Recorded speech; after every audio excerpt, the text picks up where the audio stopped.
നമസ്കാരം. വെളിച്ചം ചാനലിലേക്ക് സ്വാഗതം. ധനുരാശിക്കാർ സൂക്ഷിക്കുക.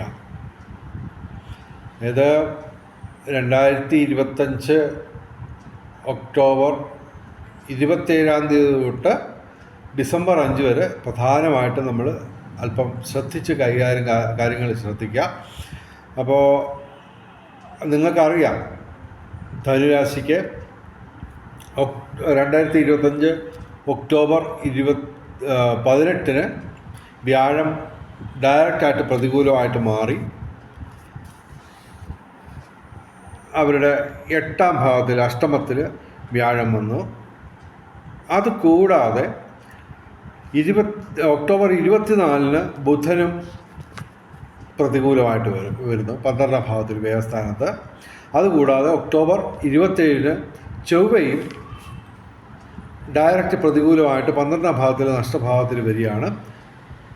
അതുകൂടാതെ സൂര്യൻ നവംബർ 17 12ാം ഭാവത്തിൽ വരുന്നു. അപ്പോൾ ചുരുക്കത്തിൽ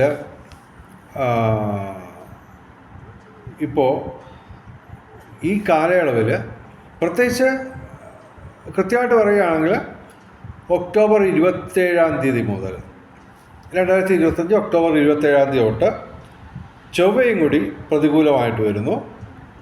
അപ്പോൾ അന്ന് തൊട്ട് ഒക്ടോബർ 27 തൊട്ട് ഡിസംബർ 5 വരെയുള്ള കാലയളവിൽ നമ്മൾ പരമാവധി ശ്രദ്ധിച്ചും കാര്യങ്ങൾ ചെയ്യുക.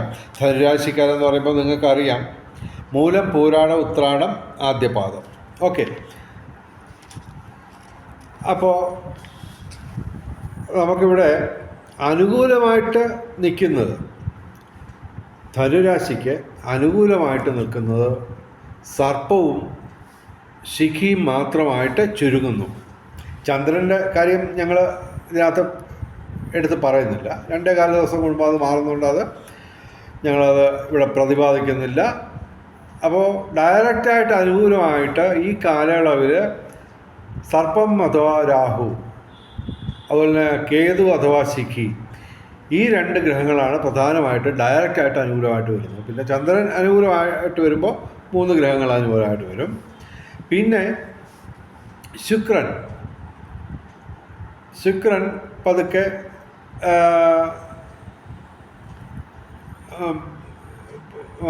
കർമ്മഭാവത്തിൽ അനുകൂലമായിട്ടുള്ള ഫലമല്ല ഇപ്പോൾ തരുന്നത്. ഓക്കെ. എങ്കിലും അത് പതുക്കെ 11ാം ഭാവത്തിലും 12ാം ഭാവത്തിലും വരുമ്പോൾ ഓക്കെയാണ്. എങ്കിലും പൊതുവെ ഈ 3 ഗ്രഹങ്ങൾ, അതായത് ശുക്രൻ, ശിഖി, സർപ്പം, ഇത് 3 ഒഴിച്ച് ബാക്കിയുള്ള ഗ്രഹങ്ങൾ ഏതാണ്ട് എല്ലാം തന്നെ ഡയറക്റ്റായിട്ട് പ്രതികൂലമായിട്ട് വരികയാണ്. ഒക്ടോബർ 27 ആകുമ്പോഴാണ് അത് മൂർധന്യത്തിലെത്തുന്നത്. പിന്നെ നവംബർ 17 തൊട്ട് ഡിസംബർ 5 വരെയുള്ള കാലയളവിൽ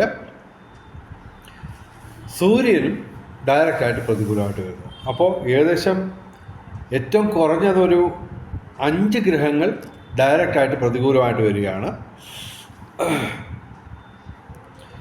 ബുധൻ, ചൊവ്വ, സൂര്യൻ, ശനി, വ്യാഴം.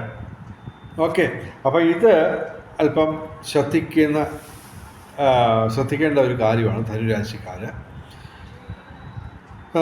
ചന്ദ്രനും കൂടി ഡയറക്റ്റായിട്ട് പ്രതികൂലമായിട്ട് വരുന്ന ദിവസം 6 ഗ്രഹങ്ങൾ പലപ്പോഴായിട്ട്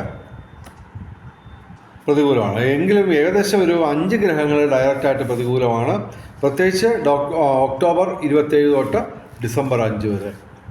അപ്പോൾ അതിനുശേഷം വ്യാഴം തിരിച്ച് മിഥുനം രാശിയിൽ വരുമ്പോൾ വീണ്ടും ധനുരാശിക്ക് അനുകൂലമാവും.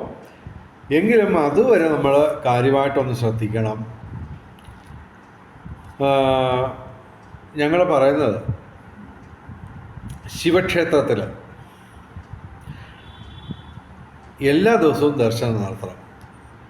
അത് തന്നെ ശിവക്ഷേത്രം തന്നെ പാർവതീ ദേവിയുടെ സാന്നിധ്യം കൂടി ഉള്ള ശിവക്ഷേത്രം തിരഞ്ഞെടുക്കുന്നതാണ് ഏറ്റവും നല്ലത്. അതുകൂടാതെ സർപ്പം ഇവിടെ അനുകൂലമാണ്. എന്നാൽ തന്നെയും നമ്മൾ സർപ്പപ്രതിഷ്ഠയും കൂടെ ഉള്ള ഒരു ശിവക്ഷേത്രം കണ്ടുപിടിച്ച് അത് ആ ക്ഷേത്രത്തിൽ എല്ലാ ദിവസവും ദർശനം നടത്തുക. അതുപോലെ തന്നെ ബാക്കിയുള്ള ദിവസങ്ങളിലൊക്കെ എല്ലാ ദിവസവും നമുക്ക് ക്ഷേത്ര ദർശനവും മന്ത്രജപങ്ങളും മുടക്കാൻ പാടില്ല. വളരെയധികം ശ്രദ്ധിക്കേണ്ട കാലമാണ്. കാര്യം എന്ന് പറഞ്ഞു കഴിഞ്ഞാൽ ഈ സർപ്പവും ശിഖിയും മാത്രം നമുക്ക് അനുകൂലമായ പോരാ. അത് മാത്രമല്ല, ഞങ്ങൾ ശരിക്കും പറഞ്ഞാൽ 1, 2 ഇപ്പോൾ ഇന്ന് ഞങ്ങൾ ഒക്ടോബർ 21, 22, 23 ദിവസങ്ങളിൽ കുംഭൻ രാശിയുടെ ഫലം പറഞ്ഞപ്പോൾ ആകെ ഒരു ഗ്രഹമേ അനുകൂലമായിട്ടുള്ളൂ. എങ്കിലും പ്രതികൂലമായിട്ട് അവർക്ക് 3 ഗ്രഹങ്ങളേ ഉള്ളൂ. 5 ഗ്രഹങ്ങൾ ഗുണദോഷ സമ്മിശ്രമായിട്ടും കിട്ടുന്നുണ്ട്. പക്ഷേ ഇവിടെ ഗുണദോഷ സമ്മിശ്രമായിട്ട് കാര്യമായിട്ട് ഗ്രഹങ്ങളൊന്നുമില്ല. ചന്ദ്രൻ പ്രതികൂലമായ അതും പ്രതികൂലമായി. ഓക്കെ, അപ്പോൾ ഏറ്റവും മിനിമം ഒരു 5 ഗ്രഹങ്ങൾ വരെ ഡയറക്റ്റായിട്ട് പ്രതികൂലമായിട്ട് വരുന്ന കാലയളവാണ്. വളരെയധികം ശ്രദ്ധിക്കുക. പ്രത്യേകിച്ച് വാഹനം ഓടിക്കുമ്പോൾ ശ്രദ്ധിക്കുക. അതുപോലെ അഗ്നി ഭയം ഉണ്ടാവാം. അതായത് പ്രത്യേകിച്ച് സ്ത്രീകൾക്കൊക്കെ ഈ അടുക്കളയിൽ കിച്ചണിൽ ഈ തീയുമായിട്ടുള്ളൊരു മൽപ്പിടുത്തമാണല്ലോ അവിടെ നടക്കുന്നത്. അപ്പോൾ അതൊക്കെ വളരെയധികം ശ്രദ്ധിക്കുക. അപ്പോൾ എല്ലാ ദിവസവും നിങ്ങൾ ശിവക്ഷേത്രത്തിൽ പാർവതി ദേവിയും കൂടെ ഉള്ള ഒരു ശിവക്ഷേത്രത്തിൽ നിർബന്ധമായിട്ടും എല്ലാ ദിവസവും ഈ കാലയളവിൽ മിനിമം അത് ജീവിതകാലം മുഴുവൻ തുടരുകയാണെങ്കിൽ ഏറ്റവും നല്ലത്. കാരണം നമുക്ക് ഈശ്വരൻ്റെ കൃപയില്ലാതെ ഒരു കാര്യവും റെഡിയാകത്തില്ല. എന്തൊക്കെ നല്ല കാര്യങ്ങൾ ജാതകത്തിലും ഗ്രഹനിലയിലും രാശിഫലത്തിലും ഒക്കെ പറഞ്ഞാലും. അപ്പോൾ ഞങ്ങളിത് ഇടാൻ കാര്യം എന്ന് പറഞ്ഞാൽ കുറച്ച് കാലമായിട്ട് ധനുരാശിക്ക് നല്ല കാലം ആയിരുന്നു. പക്ഷെ അത് ഇപ്പോൾ ഈ ഒക്ടോബർ 21, 22, 23 ദിവസം പ്രധാനമായിട്ടും ഞങ്ങൾ ശനിയും വ്യാഴവും മാത്രമായിരുന്നു ഡയറക്റ്റായിട്ട് പ്രതികൂലമായിരുന്നത്. അതേസമയം ഈ ഒക്ടോബർ 21, 22, 23 തീയതികളിൽ 6 ഗ്രഹങ്ങൾ അനുകൂലമായിട്ട് വന്നു. ഗുണാധിക്യമാണ് ഞങ്ങൾ പറഞ്ഞിട്ടുള്ളത്. അതേസമയം അതിന്ന് പെട്ടെന്ന് ഈ സൂര്യനും ബുധനും ചൊവ്വയും ഒക്കെ ഡയറക്റ്റായിട്ട് പ്രതികൂലമായിട്ട് മാറുകയാണ്. അപ്പോൾ അത് വളരെയധികം ശ്രദ്ധിക്കണം. പ്രത്യേകിച്ച് നല്ല ഒരു കാലയളവിൽ നിന്ന് പെട്ടെന്ന് അത്യാവശ്യം ദോഷാധിക്യമുള്ള ഒരു കാലഘട്ടത്തിലിട്ട് നീങ്ങുമ്പോൾ ധനുരാശിക്കാരെ സൂക്ഷിക്കണം. അപ്പോൾ അതിന് പരിഹാരമായിട്ട് ഞങ്ങൾ പറയുന്നത് പ്രധാനമായിട്ടും ശിവക്ഷേത്രത്തിൽ പാർവതി ദേവിയും കൂടെ ഉള്ള ഒരു ശിവക്ഷേത്രത്തിൽ പിന്നെ സർപ്പപ്രതിഷ്ഠയും കൂടെ ഉണ്ടെങ്കിൽ വളരെ നല്ലത്. എന്നിട്ട് കാര്യം ശിവപ്രതിഷ്ഠയുള്ള സ്ഥലത്ത്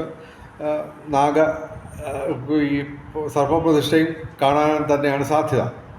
ഓക്കെ, അപ്പോൾ അവിടെ നമ്മൾ എല്ലാ ദിവസവും ദർശനം നടത്തുക മിനിമം. പിന്നെ ഞായറാഴ്ച, തിങ്കളാഴ്ച ശിവക്ഷേത്രത്തിൽ വഴിപാട് നടത്തുക. ചൊവ്വാഴ്ച മുരുകക്ഷേത്രത്തിൽ വഴിപാട് നടത്തുക. ബുധനാഴ്ച ശ്രീകൃഷ്ണ ക്ഷേത്രത്തിൽ വഴിപാട് നടത്തുക. വ്യാഴാഴ്ച മഹാവിഷ്ണു ക്ഷേത്രത്തിൽ വഴിപാട് നടത്തുക. പിന്നെ ശനിയാഴ്ച വ്രതമെടുത്ത് ശിവന്, അയ്യപ്പന്, ശനിക്ക് വഴിപാടുകൾ നടത്തുക. പിന്നെ എന്തെങ്കിലും ഗുണം ഉള്ള ഒരു കാലയളവ് ആണെന്ന് ഞങ്ങൾക്ക് പറയാൻ പറ്റുന്നില്ല. കാരണം എന്ന് പറഞ്ഞാൽ ഡയറക്റ്റായിട്ട് പ്രതികൂലമായിട്ടൊരു 5-6 ഗ്രഹങ്ങളൊക്കെ വരികയാണ്. അപ്പോൾ ധനുരാശിക്കാരെ സൂക്ഷിക്കണം. പ്രത്യേകിച്ച് കുറച്ച് കാലം, അതായത് ഏതാണ്ട് നവംബർ 26 തീയതി വരെയും ഒക്ടോബർ 26 തീയതി വരെയും ഇവർക്ക് അത്യാവശ്യം നേട്ടമൊക്കെ ഉള്ള കാലമാണ്. അപ്പോൾ ഞങ്ങളൊരു നേരത്തെ തന്നെ ഞങ്ങൾ പറഞ്ഞിരുന്നു, ഒക്ടോബർ 18 വ്യാഴം മാറുന്നതിന് മുമ്പ് തന്നെ നമ്മൾ പരമാവധി പ്രധാനപ്പെട്ട കാര്യങ്ങളൊക്കെ ചെയ്തു തീർക്കണമെന്ന് പറഞ്ഞിരുന്നു. ഇനിയും അത് എന്തെങ്കിലും ബാക്കിയുണ്ടെങ്കിൽ എത്രയും പെട്ടെന്ന് ചെയ്തു തീർക്കുക. 26 മുമ്പ്, ഒക്ടോബർ 26 മുമ്പ് എല്ലാ പ്രധാനപ്പെട്ട കാര്യങ്ങളും ചെയ്ത് തീർക്കാൻ ശ്രമിക്കുക. പിന്നെ ജ്യോതിഷം പറയുന്നതിന് ദക്ഷിണ തരുന്നൊരു ആചാരമുണ്ട്. പണമായിട്ട് ഞങ്ങൾ ചോദിക്കുന്നില്ല. ദയവേത് ഞങ്ങളുടെ ചാനൽ സബ്സ്ക്രൈബ് ചെയ്യുക. അതുപോലെ തന്നെ നേരത്തെ സബ്സ്ക്രൈബ് ചെയ്തവരെ ലൈക്ക് ചെയ്യുക, ഷെയർ ചെയ്യുക, സബ്സ്ക്രൈബ് ചെയ്യുക. പിന്നെ ഇവർക്ക് കാര്യമായിട്ടുള്ള നേട്ടങ്ങളില്ലാത്തൊരു കാലം കൂടിയാണ്. പൂർവികരുടെ അനുഗ്രഹമൊക്കെ കിട്ടും, എങ്കിലും നമുക്ക് അത്ര അങ്ങോട്ട് 5, 6, 7 ഗ്രഹങ്ങളൊക്കെ പ്രതികൂലമായിട്ടൊക്കെ വരുമ്പോൾ വളരെയധികം ശ്രദ്ധിക്കണം. സർപ്പവും ശകിയും പിന്നെ ശുക്രനും ഒക്കെ അനുകൂലമായിട്ട് നിന്നാലും ഈ അതിശക്തമായ രീതിയിൽ പ്രതികൂലമായിട്ട് ഇത് ഗ്രഹങ്ങളെല്ലാം ഒത്തുകൂടിയാണ്. നേരത്തെ തന്നെ ശനി പ്രതികൂലമായിരുന്നു, അതിൻ്റെ കൂടെ വ്യാഴം ഒക്ടോബർ 18 പ്രതികൂലമായി. അപ്പോഴും ഞങ്ങൾ ഇത് ചൂണ്ടിക്കാണിച്ചില്ല. പക്ഷേ ഇപ്പോൾ ഈ പറഞ്ഞ കാര്യങ്ങളൊക്കെ ഒന്ന് വിശകലനം ചെയ്ത് നോക്കിയപ്പോൾ പല രാശിക്കാർക്കും പ്രശ്നമാണ്. അപ്പോൾ ധനുരാശിക്കാർ പ്രധാനമായിട്ടും ശ്രദ്ധിക്കുക. നിങ്ങളുടെ ജ്യോതിഷപരമായ സംശയങ്ങൾ വല്ലതും ഉണ്ടെങ്കിൽ എന്നോട് ചോദിക്കാം. ഫോൺ ചെയ്യരുത്, പകരം വാട്സാപ്പിൽ ബന്ധപ്പെട്ടാൽ മതി.